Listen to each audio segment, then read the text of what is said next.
Eto mga paps, no, magpapalit tayo ng dome light mga paps. Eto yan, Oxito. Gagawin na nating LED. Sa pagtanggal naman mga paps, eto yan. Eto yung taas niyan, kung titingnan nyo, nakaganito lang yan mga paps, no. Eto, nakatusok yan dyan. Dito naman kayo susungkit sa area na to. Ayan, nakita nyo yan, yung open na area. Sungkit lang, tapos ganyan na yan siya, matatanggal nyo na mga paps, no.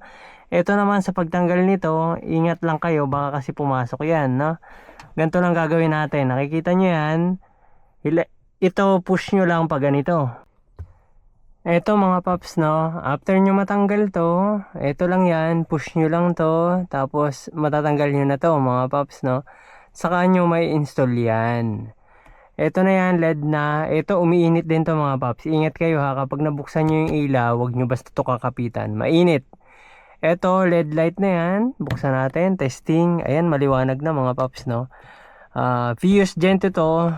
Halos lahat din naman, nung iba ganun din naman yung proseso. Kung paano magbalik nito, unahin nyo to mga paps, no. Yan yung dalawa na yan, nakikita nyo. Unahin nyo yan, tapos push nyo lang tong ilalim. Ganun lang, no. Push nyo to, kabila.